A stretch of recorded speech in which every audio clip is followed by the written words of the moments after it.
आपको पहली बार प्यार कब हुआ था? प्यार तो हमेशा होता रहता है मुझे। आपको प्रपोजल कितने मिलते हैं? वो मन में रखते जो भी है। मुख्य कलाकार यहाँ पे प्ले कर रहे हैं, खेल रहे हैं, और पीछे भी कोर्ट्स हैं जहाँ पे खेल रहे हैं। वहाँ पे ढल गया दिन नहीं चल रहा है। मेरे दिमाग में यही आया था कि हमें तो बैडमिंटन भाई हाँ, वो जो तो आता हाँ, था वो उतना ही तो वहाँ भी मतलब ऑथेंटिक तरीके से बात चल रही है। पापाओं की मोटिवेशन तो थोड़ी दीपिका पादुकोण भी है। अभी तक मेरे ख्याल से बैडमिंटन पे ऐसी कोई फिल्म बनी नहीं है जहाँ पे बैडमिंटन इतनी ऑथेंटिक तरीके से। आपने क्या बचपन में सोचा था एक्टर ही बनूंगा? एक्टिंग में सहजता थी। 9 साल की उम्र से स्टेज पे था। सनफ्लावर बने थे। हाँ, ये सब जानते हैं, सभी लोग बोलते हैं। स्पेशल ऑप्स का नेक्स्ट सीजन कब आएगा? लवॉल के रिलीज के बाद हम शूट शुरू करेंगे। उससे पहले एक दुकान खोली कॉर्पोरेट फिल्म्स बनाने हाँ वाली। जी, हाँ जी, हाँ। वो दुकान हमने बंद कर दी जब मुझे स्वधर्म का पता चला। तो फिल्म का नाम लव ऑल, और हमारे साथ जिन्हें ऑल लव करते हैं तो K Menon and Sudhanshu ji. Sir, it's a pleasure having you. Thank you. मतलब आज का दिन मेरा बन गया कि आज आपसे मुलाकात हो गई और आपका इंटरव्यू करने का मौका मिला। So it's really a pleasure.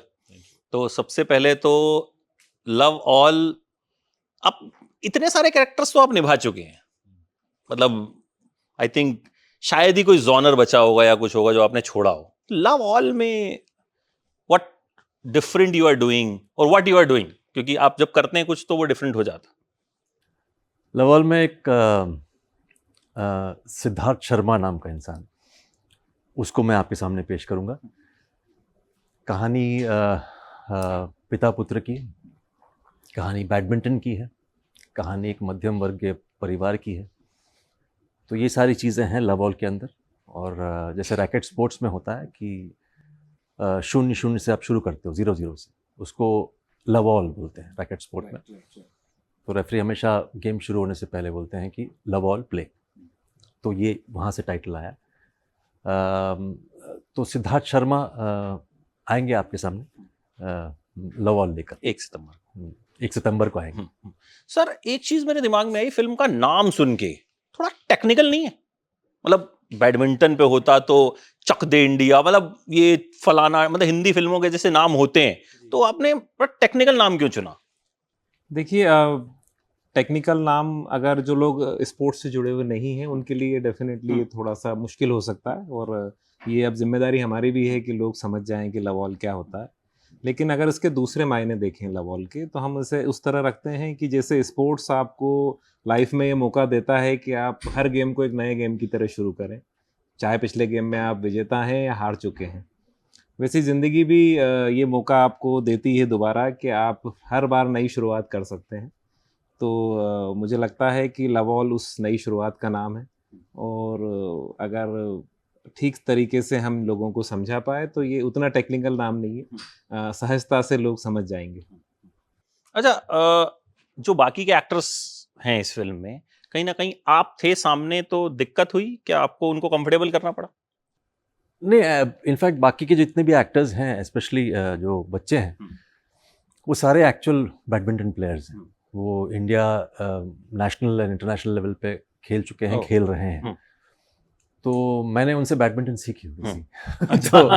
तो बाकी जहाँ तक एक्टिंग का सवाल है, उन्होंने ये तो सुधांशु का क्रेडिट है कि जितनी ज़रूरत थी उस सीन को दर्शाने में, उतनी उन्होंने उनको ट्रेनिंग करा के रखी थी। क्योंकि चाहे वो कला हो या स्पोर्ट्स हो, साधना तो उतनी लगती है।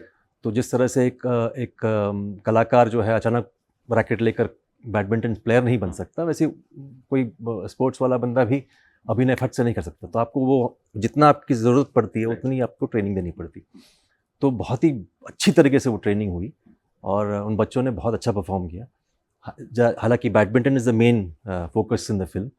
तो आपको ऐसा बैडमिंटन देखने मिलेगा जो अभी तक मेरे ख्याल से बैडमिंटन पे ऐसी कोई फिल्म बनी नहीं है जहाँ पे बैडमिंटन इतनी ऑथेंटिक तरीके से पेश किया गया हो। आपको लगेगा कि एक एक्चुअल इंटरनेशनल टूर्नामेंट आप देख रहे हैं। तो ये है। बाकी कंफर्टेबल तो वैसे भी मैं इंसान कंफर्टेबल हूँ, मैं अपने आप को इतना सीरियसली लेता नहीं हूँ। नहीं, आप नहीं लेते, बाकी लोग तो तो मैं अपने काम को बड़ा सीरियसली लेता हूँ, बाकी सब तभी तो बाकियों को सीरियसली लेना पड़ेगा ना। तो बस मज़ा आया। स्पोर्ट्स का माहौल था, स्पोर्ट्स लवर हूँ, बचपन से स्पोर्ट्स खेलता आ रहा हूँ, अभी भी खेलता हूँ। तो माहौल बढ़िया था शूटिंग के लिए। तो वो सब आपको इस फिल्म के अंदर दिखाई देगा। वो जो एक कंफर्ट है, वो एक एक एटमॉस्फेयर है, वो सारी चीज़ें आपको दिखाई देगी। सर आपके पास तो नहीं आया कोई, अरे सर के सर हैं सर, मतलब एक होता है ना शुरुआत में फर्स्ट डे जब सेट पे होते हैं कि एक्टिंग विद के मेनन, तो इस तरह का कुछ आए लोग प्रेशर लेके आपने नहीं, ईज किया उनको? आते हैं, क्योंकि एक उस तरह का पर्सोना भी है और वैसा काम भी है। लेकिन क्योंकि हमारी मुलाकात स्क्रिप्ट को लेके कई लेवल पे हो चुकी थी, तो एक बड़ा अच्छा तालमेल तो था। और दोनों ही हम स्पोर्ट्समैन हैं एक तरह से, तो स्पोर्ट्स वाले कभी भी एक दूसरे को उस तरह से नहीं लेते। अच्छा। तो वो तालमेल शुरू से ही बड़ा अच्छा था, तो कोई भय नहीं, वहाँ आनंद का माहौल हमने रखा सेट पे, क्योंकि स्पोर्ट्स साथ में था। अच्छा, जैसे अभी हमने कई स्पोर्ट्स पर फिल्में आती हैं, जैसे अभी घूमर आई, वो बड़ी शानदार रिस्पॉन्स भी रहा, मतलब थिएटर में मैंने देखी तो मतलब इट वाज लाइक पूरा स्टेडियम में कन्वर्ट हो गया था थिएटर लास्ट में वो। तो इसमें भी कुछ उसी तरह की चीज दिखेगी हमें कि मतलब जो गेम को लेके जो प्यार है, तो कहीं ना कहीं स्पोर्ट्स एक ऐसी चीज है जो सबको जोड़ देती है। जैसे मैंने कहा कि बैडमिंटन में अभी तक इतनी ऑथेंटिक पिक्चराइजेशन हुई नहीं है। अक्सर क्या होता है कि हम कलाकारों को लेकर, अभिनेता को लेकर, अभिनेता को लेकर हम उनसे बैडमिंटन खिलवाते हैं, वो कभी सही नहीं होता, आपको स्पेशल इफेक्ट्स की जरूरत पड़ती है। तो यहाँ पे वैसा नहीं, यहाँ पे एक्चुअल नेशनल इंटरनेशनल प्लेयर्स जो हैं वो एक्टिंग कर रहे हैं। तो इसलिए बैडमिंटन जो है 30-30 की रैली, 25-25 की रैली, वो बिल्कुल ही हमको कोई स्पेशल इफेक्ट्स की ज़रूरत नहीं पड़ी, वो एक्चुअल ये है। और प्लस जब आप किसी एक ऐसा एंगल में अगर आपने मुख्य कलाकार यहाँ पे प्ले कर रहे हैं, खेल रहे हैं, और पीछे भी कोर्ट्स हैं जहाँ पे खेल रहे हैं, वहाँ पे ढल गया दिन नहीं चल रहा है, वहाँ पे भी मेरे दिमाग में यही आया था कि हमें तो बैडमिंटन भाई हाँ, वो जो तो आता हाँ, था वो उतना ही, तो वहाँ भी मतलब ऑथेंटिक तरीके से बात चल रही है। तो इसलिए बैडमिंटन में कोई कमी नहीं है, बैडमिंटन ऑथेंटिक है, वहाँ पे हमको कोई मतलब दिक्कत ही नहीं हुई सुधांशु को क्रेडिट कैसे करें, क्योंकि खिलाड़ी हैं, खेल रहे हैं। और उसका परिणाम भी ये रहा कि ये फिल्म बनने के बाद में गोपी चंद जी के पास पहुंची, पुलेला गोपी चंद, और उन्होंने देखते ही बोला कि आप बताइए, फिल्म देखी उन्होंने, और कोरिया में थे वो, कोरिया ओपन चल रहा था शायद उस वक्त। उन्होंने फिल्म को देखा और बोला कि आप बताइए इस फिल्म के लिए मुझे क्या करना है। तो हमने ये रिक्वेस्ट की कि सर आप ही प्रेजेंट कर दीजिए, इससे ज़्यादा बड़ा सर्टिफिकेट इस फिल्म के लिए क्या होगा। तो गोपी चंद जी प्रेजेंट कर रहे हैं इस फिल्म को, और हम ये मानते हैं कि बैडमिंटन की एक ऑथेंटिक फिल्म के लिए ये सबसे बड़ा हमारे लिए एक सर्टिफिकेट है। एक सब थोड़ा सा कहानी के बारे में जितना बता पाएं विदाउट स्पॉइलर। जैसे मैंने कहा कि पिता और पुत्र के बीच का रिश्ता भी है इसमें, मध्यम वर्गीय परिवार भी है, भोपाल में पूरी शूटिंग की गई, और मध्यम वर्गीय मतलब मध्यम वर्गीय, इसमें कोई मतलब ग्लॉस नहीं हो, तो इसलिए वहाँ की मिट्टी की खुशबू भी है इसमें। उसके अलावा जैसे सुधांशु ने कहा कि बैडमिंटन बहुत ही ऑथेंटिक है, वरना पुलेला गोपी चंद जो है वो कभी एंडोर्स नहीं करेंगे। तो इस प्रकार की सारी चीज़ें हैं जो बहुत ही शायद यूनिक चीज़ है, स्पेशली बैडमिंटन का जो पोर्शन है वो बहुत ही यूनिक है इस फिल्म के अंदर। तो बस मैं ज़्यादा कहानी के बारे में तो मुझे समझ में आया कि फादर जो आपका किरदार है वो शायद एग्री नहीं है कि बेटा बैडमिंटन खेले। अक्सर ये होता है कि आप प्रोटेक्टिव होते हैं बच्चों की तरह, और प्लस इसमें बहुत सारी चीज़ें हैं जो एक पेरेंट को भी मिलेगा, एक बच्चे को भी मिलेगा, कि स्पोर्ट्स खेलना बहुत ज़रूरी है।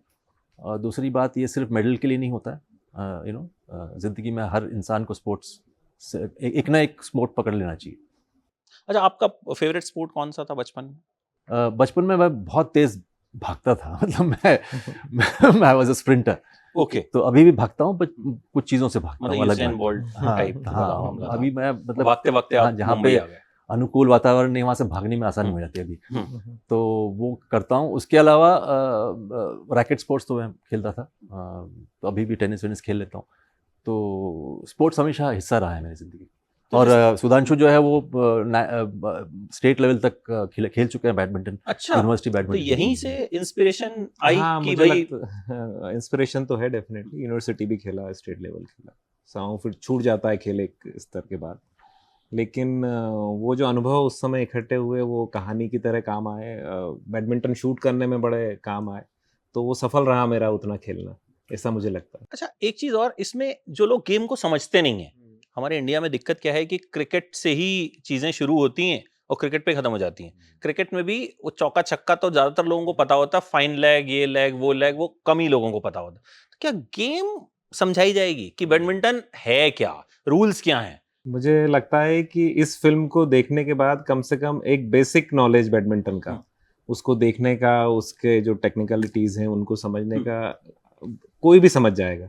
तो इतना सरल उसको हमने किया है। कमेंट्री नॉर्मली बैडमिंटन में जब टूर्नामेंट लाइव चलता है तो कमेंट्रीज नहीं होती, और वो एक कहीं ना कहीं ड्रॉबैक है उस गेम का कि लोग नहीं समझ पाते कि क्या हो रहा है। तो वो उसमें डाली है, और बड़ी ऑथेंटिक तरह की कमेंट्री। मुझे लगता है कि इस फिल्म के बाद शायद BWF या बैडमिंटन एसोसिएशन ऑफ इंडिया उसका यूज़ करने लगे, तो वो और ज़्यादा प्रेजेंटेबल हो जाएगी चीज़ें, लोग और ज़्यादा कनेक्ट कर पाएंगे। तो बैडमिंटन थोड़ा थोड़ा हम सिखा देंगे कि एग्जैक्टली क्या होता है। मतलब सर ऐसा होगा कि थिएटर से निकले और बेटा कह रहा है पापा को कि बैडमिंटन लेके ये चलें। बिल्कुल पॉसिबल है। ये हो तो फिर फिल्म का मोटो जो है मुझे लगता है यही तब नहीं, जाके सक्सेसफुल होता है। मेरे ख्याल से माता पिता खुद बोलेंगे बेटा एक काम करना, रैकेट एक खरीद लेना और जाना, और मेरे लिए भी ले लेना। हाँ, exactly। ये पापाओं की मोटिवेशन तो थोड़ी दीपिका पादुकोण भी कहीं ना कहीं हम मोटिवेशन ढूंढ लेते हैं ना किसी भी तरीके से। बट आई थिंक क्योंकि बैडमिंटन पे जैसा आपने कहा फिल्म बनी भी नहीं है, और जाहिर है मतलब बहुत सारे ऐसे स्पोर्ट्स हैं जो बड़े अच्छे स्पोर्ट्स हैं हमारे, बट लेकिन हम जानते ही नहीं है क्योंकि अवेयरनेस ही नहीं है। क्योंकि हमने हमेशा क्रिकेट हमने ऐसे खेला कि मतलब वो 3 डब्बे भी रख दिए तो विकेट बन गया और अपना शुरू हो गए। अच्छा सर, जैसे इसमें तो आपका किरदार जो है अपने बेटे को रोकता है कि अच्छा बैडमिंटन मत खेल, आपके पिताजी रोका करते थे कि ये मत करो वो मत करो? नहीं नहीं, बिल्कुल नहीं। वही मैं हमेशा कहता हूँ कि शायद चिंतित थे कि मैं कहाँ कहाँ जा रहा हूँ, लेकिन कभी जाहिर नहीं किया, और मैंने उससे ज़्यादा मैंने कुरेदा भी नहीं उस बात को। वो अपने रास्ते चलते गए, बट फुल सपोर्ट था मेरे।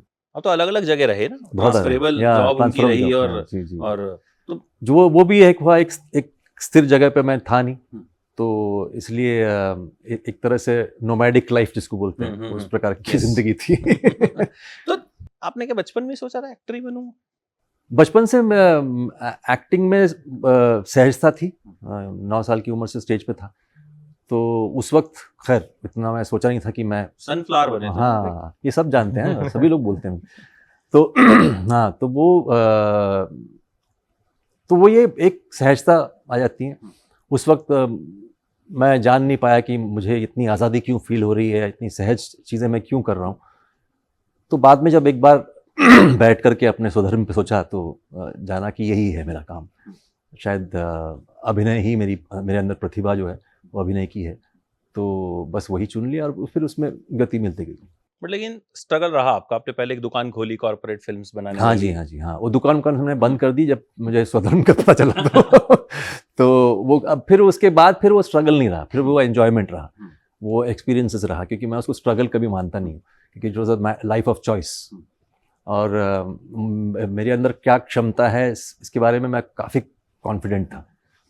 तो उतार चढ़ाव तो होते रहते हैं, उसमें कोई कंप्लेन नहीं, बट उसमें मज़ा आने लगा।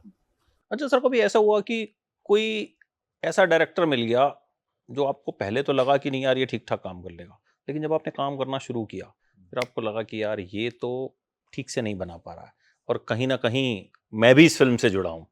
नहीं, ऐसी ऐसी situation- स्थितियां आती हैं, ऐसा हर एक इंसान की, हर एक कलाकार के अंदर आती है। बट आप एक प्रोफेशनल हो, आप अपना काम ठीक से करके आप चले आते हो, तो उसमें आपको कॉम्प्रोमाइज़ नहीं करना चाहिए। ज़रूरी नहीं कि हर फिल्म जो है वो उसी प्रकार से बने।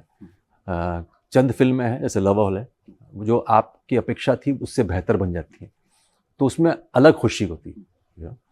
सर एक चीज आपको लगती है कि कहीं ना कहीं कुछ फिल्में इन दिनों ऐसी भी आई जो बड़ी अच्छी फिल्में थी बट कमर्शियली सक्सेसफुल नहीं हुई, तो कहीं ना कहीं लगता है कि अच्छी फिल्म, अच्छा सब्जेक्ट हम चूज करते हैं, हम रिस्क लेते हैं यार, मतलब उससे अच्छा हम वही कर लें।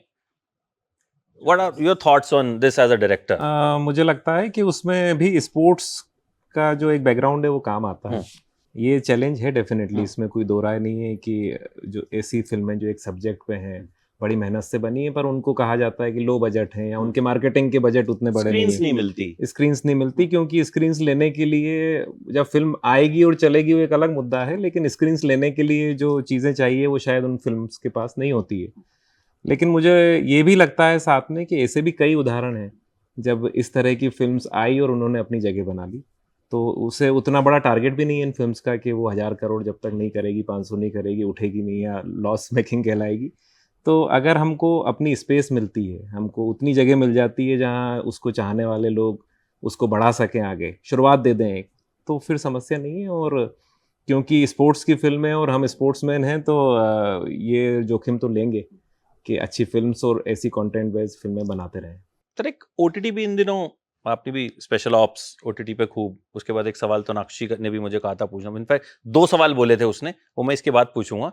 तो कई बार बहस चलती है ओटीटी ने थिएटर को खत्म कर दिया, लेकिन अभी हम देख रहे हैं गदर भी चल रही है, OMG 2 भी चल रही है, और पीछे भी 1-2 फिल्में। ये अफवाह तो तब भी फैली हाँ, थी ना, जब हाँ। टीवी पहले आया था, तो लोगों को लगा टीवी के बाद तो सिनेमा नहीं चले। ऐसा नहीं होता, कोई भी माध्यम एक दूसरे को खाने के लिए नहीं पैदा हुआ है। तो वो अपना अपना उस माध्यम का अपना अपना चार्म है, उस पे होता है। कभी भी ऐसा नहीं है कि दूसरे पे चोट पहुंचाएंगे। इतना है कि आपको थोड़ा सा अवेयर करेगी वो माध्यम कि चलो कंटेंट, कंटेंट पे एक होता है। जैसे OTT पे काफ़ी कंटेंट लेवल पे काम हुआ है, तो ऑडियंसेस का एक अपना एक ग्रोथ भी होता है, तो वो अच्छी बात है। बट आपको लगता है ओटीटी में एज एन एक्टर आपको स्पेस ज्यादा मिलता है? 7 एपिसोड, 8 एपिसोड, यहाँ 2 घंटे हैं। एज एन एक्टर कैसे देखते हैं आप? नहीं, as an actor plus as a screen play writer, as a director, बहुत सारे, मतलब it's almost like doing 3 films. अगर 9 एपिसोड आप कर लो तो 3 फिल्में कर ली आपने।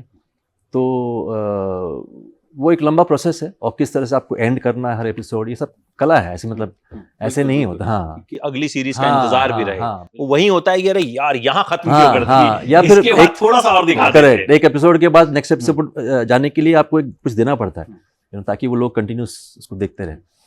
तो वो भी अपने आप में एक कला है। अब सर 2 सवाल तो नाक्षी के हैं, वो इंटरव्यू नहीं कर पाई, लेकिन उसने कहा स्पेशल ऑप्स का नेक्स्ट सीजन कब आएगा? अच्छा, वो अभी लवॉल के रिलीज के बाद हम शूट शुरू करेंगे। शूट शुरू करेंगे, मतलब इन पाइपलाइन है, और उम्मीद कर सकते हैं इस साल हाँ, इस साल पता नहीं, या अगले साल की हाँ, शुरुआत तक, मतलब अगले साल से ज्यादा इंतजार नहीं करना। हाँ, नहीं। दूसरा एक और सवाल तो नाक्षी का है कि आपको प्रपोजल कितने मिलते हैं? ऐसे कुछ तो होता नहीं यार, वो मन में रखते जो भी है। नहीं, हम एडिट कर देंगे सर। नहीं, मन में ही है। आपके घर तक नहीं अभी पहुंचेगा तक तो ये नहीं clip। पहुंचा मेरे पास कोई प्रपोजल। मतलब ये तो बड़ा स्ट्रेंज, आप बता नहीं रहे हैं, मुझे ऐसा लगता है। नहीं, वो मन तक ठीक है। अच्छा, आप खुद फिल्में देखते हैं, OTT कंज्यूम करते हैं, या काम में लगे रहते हैं? नहीं, समय कम मिलता है, तो मेरे खुद का काम जो है, अगर फिल्म हो तो एक इसमें आप देख सकते हो। OTT में थोड़ा टाइम स्पेंड करना पड़ता है, कभी कभी मुझे वैसा वक्त मिलता नहीं, पर देख लेता हूँ कभी। सर, इनको डायरेक्ट करना, क्या डायरेक्टर्स एक्टर हैं? नहीं, ये इस टर्मिनोलॉजी का यूज़ नहीं करूँगा। मैं दूसरी तरह से रखूँगा अपनी बात को कि आपने कुछ सोचा हुआ है, आप डायरेक्टर को कुछ दिखाई देती है अपनी फिल्म। जब ऐसा एक्टर आपके साथ होता है तो वो चीज़ें कितनी ऊपर चली जाती हैं। तो वो कई बार आप एज अ डायरेक्टर होते हो, लेकिन व्यूअर की तरह देखते होते हो कि ये आदमी क्या कहाँ ले जा रहा है चीज़ों को। तो मतलब इस तरह का अगर आपको कलाकार आपके साथ है तो फिर तो बड़ा आसान है चीज़ें। तो वो जो ये कह रहे हैं कि जो हमने सोचा था फिल्म उससे कहीं बेहतर दिखाई देती है, तो बहुत बड़ा रोल आपका भी है, क्योंकि जो हमने सोचा था उससे कई गुना ज़्यादा बेहतर तरीके से वो किरदार निकल के आया, जिसका नाम सिद्धार्थ शर्मा है, और लेयर्स हैं उसकी कई। तो अब और इनके बारे में मुझे अलग से कुछ कहने की ज़रूरत है नहीं मेरे ख्याल से, पर हाँ, अद्भुत है अनुभव काम करने का साथ। तो आपका अपना फेवरेट कैरेक्टर कौन सा है जो आपने प्ले किया हो? एक कोई जो ऑडियंस को पसंद है वो उन्होंने मुझे तो सारे पसंद पसंद है। हाँ, तो बस सारे पसंद है। फिर क्योंकि कोई एक- मैं वैसे उसको वो नहीं कर सकता ना, क्योंकि मैं उसको उस वक्त पूरी तरह से मैं निभा रहा हूँ। अच्छा, कोई ऐसा जो आपको लगा हो कि इससे बेटर मैं कर सकता था, हालांकि आप कहोगे सारे? हाँ, मेरी हमेशा guess है। हमेशा ऐसे होता है, वरना कलाकार मर जाता है आपके अंदर।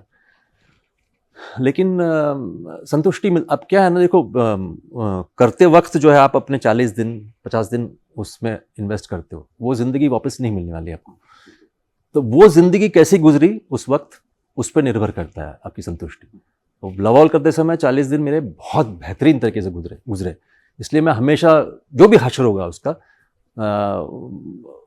उससे ज़्यादा मुझे वो जो मेमोरी है, वो जो एक्सपीरियंसेस हैं, वो मैं लेकर जाऊँगा। मैंने एक सुना था, आपने अपने एक इंटरव्यू में कहा था कि मैं ऐसा काम करना चाहता हूं जिसे लोग सदियों तक याद रखें। सो अभी भी वही फंडा रहता है कुछ भी चीज चूज करते वक्त? बिल्कुल, आई थिंक अंग्रेजी में एक शब्द है पोस्टेरिटी, मतलब अनंत काल तक। हम्म। तो कला का बेसिक इरादा वही होना चाहिए। कला अगर जब आप पेश करते हो कि अब मरणोपरांत भी वो जिंदा रहे, आप मर जाएं भले, लेकिन वो जिंदा रहे, तो उसी इंटेंशन से करना होता है। उसके साथ साथ जब बिजनेस जुड़ता है उसके साथ, तो फिर सोने पे सुहागा। लेकिन सिर्फ और सिर्फ बिजनेस के लिए अगर करोगे तो वो 3 दिन का बिजनेस के लिए करते हो आप काम, तो अनंत काल के लिए नहीं करते हो। तो कोई भी फिल्म हो, कोई भी स्कल्पचर हो, कोई गाना हो, कोई जो भी कला के अलग अलग रूप हैं, आपका इंटेंशन वही होना चाहिए कि ये जो है ये चलता रहे। लेकिन लगता है इस स्टेज पे आके जब इतनी फिल्में कर ली, एक नाम ऐसा हो गया कि लोगों की उम्मीदें एक अलग हो जाती हैं, चीजें चूज करना बड़ा डिफिकल्ट होता है, या फिर ऑप्शंस मतलब आते, अगर ऐसे तो 50 ऑप्शंस आते होंगे कि उनमें से किसको चूज करूं? वो कुछ लगभग प्यार वाली बात है। मतलब आपको अगर इश्क होता है तो आप ये तो नहीं बोलते हो कि, इसलिए मेरा मापदंड उस प्रकार का नहीं है, सब्जेक्टिव मापदंड है। तो ऐसा नहीं कि मैं प्यार हुआ तो ऐसा बोला इसकी नाक थोड़ा सा इतना सेंटीमीटर का है, कान, ऐसे नहीं हम लोग मापते हैं ना प्यार में। प्यार हो जाता है। वैसे ही वो जब आप स्क्रिप्ट पढ़ते हो तो एक सब्जेक्टिव तरीके से आपका लगाव हो जाता है उस चीज़ से। तो जब होता है तो आप निभाते हो उस चीज़ को, आप उस बंधन को एक्सेप्ट कर लेते हो, और फिर उसको जितने अंदर आपके अंदर क्षमता है आप उसको निभाते हो। वैसे आपको पहली बार प्यार कब हुआ था? मतलब वो आपने बोला तो मेरे दिमाग में आ गया, बस पूछना नहीं था मुझे। प्यार तो हमेशा होता रहता है मुझे। प्यार का जो डेफिनेशन है वो डिपेंड करता है आपके ऊपर, लेकिन मेरा स्कूल कॉलेज वाले प्यार। हाँ, तो अगर प्यार अंदर ना हो तो आप इंसान ही नहीं हो भाई। तो बस मैं एक अच्छा भरपूर इंसान हूँ। हाँ, तो मतलब जिन लोगों को बार बार प्यार होता रहता है तो इट्स नॉर्मल। हाँ, फिलहाल तो मुझे लवाल से प्यार है।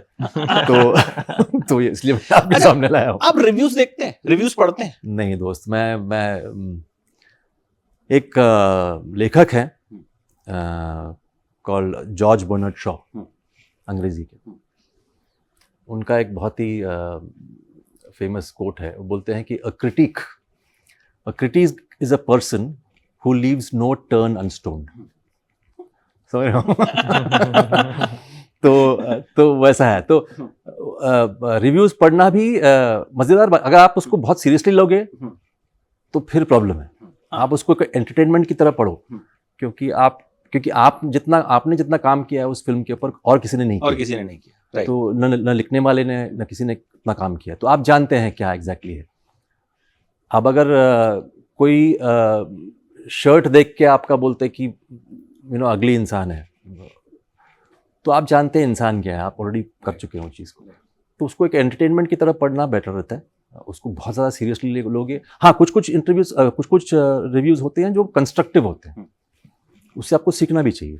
ऐसी बात नहीं, ऐसा नहीं कि मतलब हर रिव्यूअर जो है वो, कुछ लोग सकारात्मक तरीके से वो रिव्यू भी करते हैं, तो उसको आपको सुनना चाहिए। उसमें कुछ सीख होती है, वो ले लेना चाहिए आगे के काम के लिए।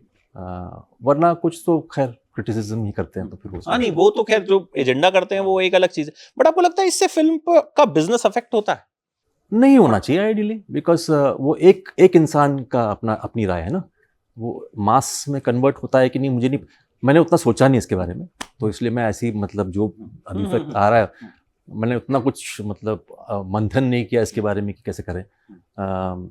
हाँ, एक ओपिनियन है, जैसे जिस तरह से ज़िंदगी में आप ओपिनियंस लेते हो, कुछ ओपिनियंस को आप बगल में रख देते हो, कुछ आप अपना लेते हो, उसी तरह से एक रिव्यूअर का होता है। सर, एज अ डायरेक्टर आपको लगता है रिव्यूज इफेक्ट करते हैं फिल्म बिजनेस को? इन दिनों एक्चुअली बहुत ज्यादा हो गया है, क्योंकि मैं इसीलिए कह रहा हूँ, अलग अलग स्टूडियोज इतने स्टार्स उसको बहुत फ्लॉन्ट करते हैं, और उनमें कई ऐसे नाम होते हैं या ऐसी पब्लिकेशंस होते हैं जिनके बारे में आपको भी पढ़ के लगता है कि यार मुझे 15-16 साल हो गए, मैंने सुना तो नहीं इसके बारे में। इसलिए मैं मतलब नहीं, अगर उस मॉडल की बात करें जो चल रहा है उसमें असर होता होगा, और लेकिन ये है कि अगर रिव्यू कौन दे रहा है, अगर कहीं उस जगह से वो रिव्यू आता है, जैसे अगर मैं गोपी सर की बात करूं, कहते हैं कि बैडमिंटन अच्छा है, तो उसको तो सर आंखों पे रखना पड़ेगा। और अगर वो ये भी कह देते कि यार ये देखो ये बैडमिंटन ठीक नहीं है, तो उसको भी स्वीकार करना पड़ता। तो उसकी तो वैल्यू करनी है। बाजार की जो डिमांड है, जिसको लेके जिस भी तरह से रिव्यूज़ आप बता रहे हैं कि कोई भी कुछ कर रहा है, वो अब मार्केट का तरीका है, चलन है, उसमें बहुत ज़्यादा तो मैं नहीं जानता उस बारे में, लेकिन ऑथेंटिक लोग भी हैं जिनकी बातों की एक वैल्यू आज भी स्थापित है, और वो मुझे लगता है उनकी तो वैल्यू करनी पड़ेगी। अरे सर, आपको लगता है आप इंट्रोवर्ट ज्यादा हैं, जैसा मतलब कम बोलते हैं? इतना तो बोल दिया यार मैंने। नहीं अपने बारे में। अच्छा मैं हाँ, अपने बारे में मैं कम ही बोलता हूँ। हम्म। हाँ, क्योंकि अपने बारे में कम इसलिए बोलता हूँ, मैं खुद को उतना नहीं जानता हूँ, तो इसलिए मैं कम ही बोलता हूँ। क्योंकि मैं ढूंढ रहा था आपके बारे में, कुछ रिसर्च ढूंढ रहा था, मैंने देखा जहां जहां आप बोल रहे थे आप बहुत थोड़ा थोड़ा थोड़ा मतलब बहुत लिमिटेड आपने जो है चीजें अपने बारे में बता रखी हैं, अपनी जिंदगी के बारे में बता रखी हैं। बट आई होप कि will sit someday and have हाँ जी, दोस हाँ जी। Conversations also. वो भी मैंने एप्लीकेशन आसान दे दी है आपको। आपको जब समय मिले, 1 महीना 2 महीना 3 महीना 6 महीना, I will wait for that. तो हम बैठेंगे सर और इश्क मोहब्बत और सारी बातें करेंगे। बिल्कुल। फिलहाल love all. Love all. Thank you so much, Thank you. And it's a pleasure having you, Thank and thank you so much sir. Hope कि इस फिल्म को देख के जब लोग निकलेंगे तो बैडमिंटन खरीदते हुए निकलेंगे। पक्के से, मतलब ये बैडमिंटन पक्की भी बात। प्रमोट होगा और ये जो प्रीव्यू हुआ है उसमें तो यही हुआ है। हाँ, तो मतलब मेरा मानना है फिल्म की कामयाबी वही होती है, असली कामयाबी वही होती है, कि बाकी तो कलेक्शंस और ये तो सब मतलब समझ में नहीं आता कि सही है या गलत है या क्या है, बट आई थिंक असली कामयाबी वही है और होप करते हैं मिले ये। Thank you so much. Thank you, thank you, thank you. Thank you.